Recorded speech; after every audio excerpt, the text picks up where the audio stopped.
This episode will probably be a short one considering they only have 6 albums and the first 3 albums are all one song. So we aren't really going to be featuring any tracks for those first 3, sorry guys. But today we're going to be talking about a true Norwegian black metal band that was able to actually differentiate themselves from everyone and become one of the more popular bands of the underground.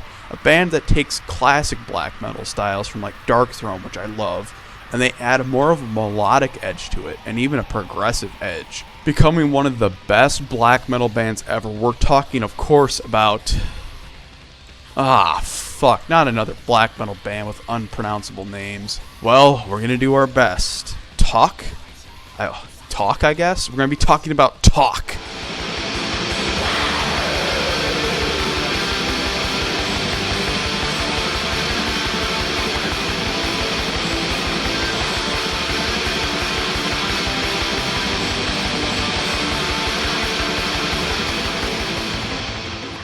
The first Tak album, like I said, is all one song. Pronounced something weird in Norwegic, but we're going to translate it with Google Translate, and it's called Night Sees the White Gate. All one song, all very badass, and I have to say, the first 3 albums from Tak are my favorite albums from them. And it's actually mostly one guy doing it all, a guy named Hoist?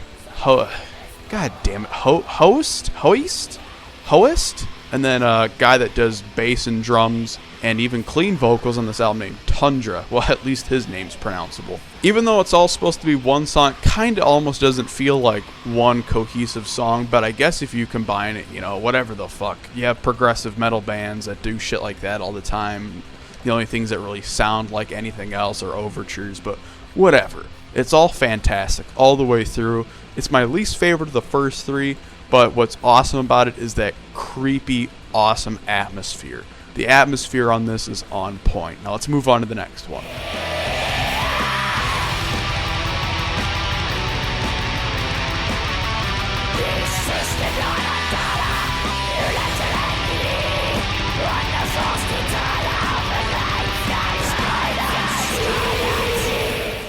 Now this second album is even more unpronounceable, so we're just going to Google Translate that, and it's Heaven Cries Over Bergen. My second favorite album from Took.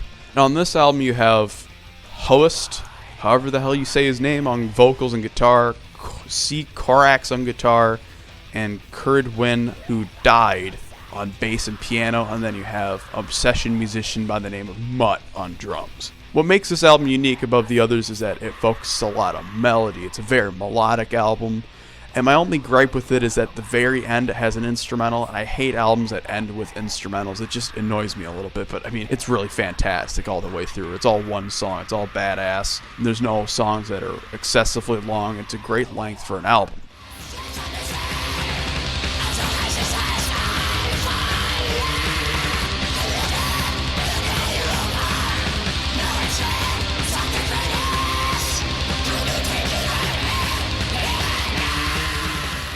And the next one we got is the classic album from the band. Everyone considers it the best, and so do I. It actually took me a while to kind of find this as their best. I used to kind of like the other 2 a little bit more, but now I love it. The only problem I have with it, and a lot of people have this problem, is if you look at it song for song as opposed to one song, a lot of it is kind of too long. You have a lot of epics on there. I mean, of the 7 songs, 4 of them exceed 7 minutes, but all of them are fantastic. The best song is probably the last one, which is, part 7, probably the longest song on the whole damn thing, and then you have great parts like part 2, 3, even 1. It's all really great and catchy. And the songwriting is at its absolute best in this one. You have really great, keen, progressive writing, and the melody is great. The atmosphere is great, but it's very progressive and extremely memorable, which makes this easily the best album that Took ever made.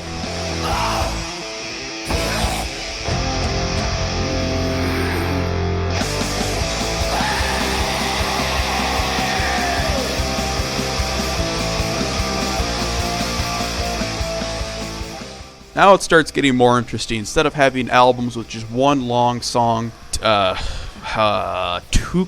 Tookie releases a self-titled album, and it's all song for song as opposed to being one long ass song that's in multiple parts. Now leading up to this album, Hoist actually got in some trouble back in 2006 when they were touring for the last album. He actually came on stage with a swastika painted on him, which is pretty edgy. You know, a lot of black metal bands do crazy shit like that. It was especially edgy and even illegal for him to do that, because showing swastikas in Germany is actually illegal.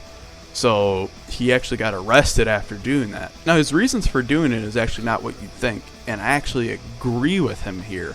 He said that he did it because black metal is supposed to be as free speech and as edgy as humanly possible, which it is, of course. That was the whole point of starting black metal. So even though his message isn't, of course, to be a Nazi and all that shit, it's not Nazism. He's saying that you should be able to express yourself even in the most extreme ways with the most extreme music. So even though it's edgy, even though it's cringy, he's actually right.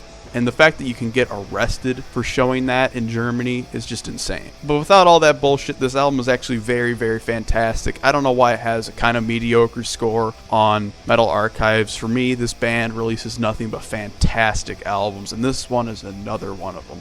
They kind of changed up the style very slightly, very, very slightly, but each album kind of has a slight change. There's nothing really, really, really notable yet for their, change in sound.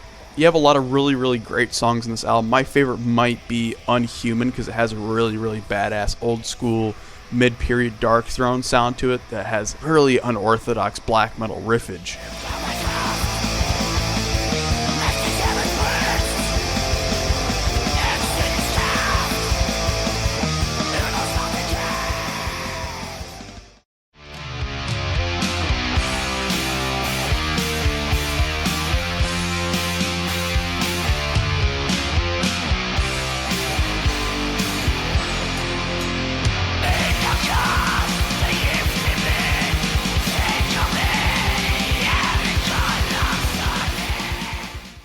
Now, with this next album, which I'll roughly translate to Norway's Weapon, Toki, is that it? Toki? God damn, if you guys know the band name, just put how you're supposed to fucking pronounce it in the comments, because I'm just going to keep butchering it. This one is considered one of the fan favorite albums, but honestly, it's kind of one of my lesser favorites. But then again, I love all these first 5 about equally. It's just it didn't grab me as much as the other ones.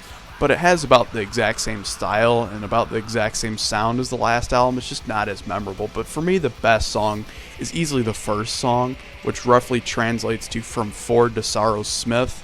What a great song. It instantly grabs you. Just the rest of the album isn't as good as that song, but the rest of it's very, very good.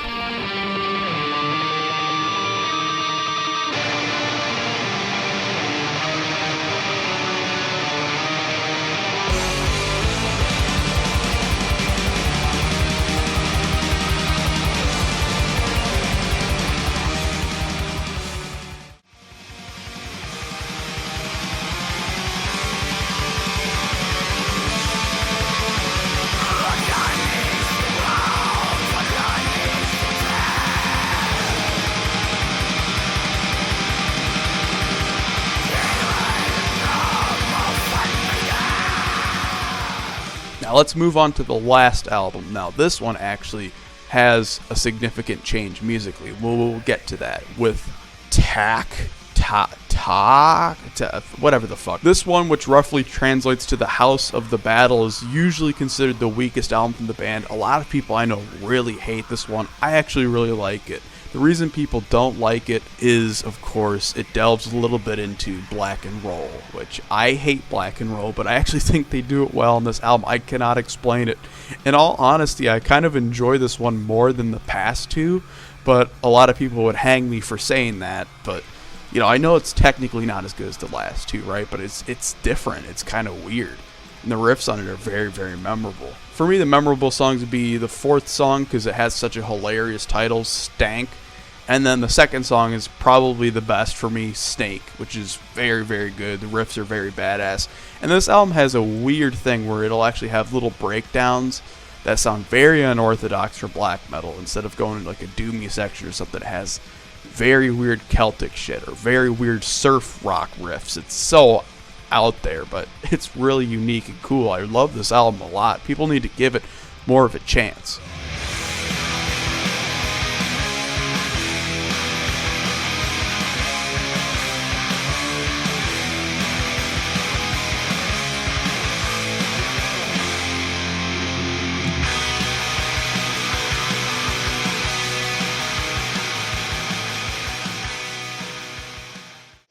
So that's it for Tacky. Is that it? Tacky? Whatever. But hopefully the next album is the best thing they've ever done, because it almost seems like Host is building up to something. You know, he's going a little bit off kilter with the last album here, but hopefully the next one is kind of more in the style of those first three, but even better, with a fantastic epic production, even more memorable songs, fantastic writing, because this band is one of the best out there, and they are always delivering A-grade material.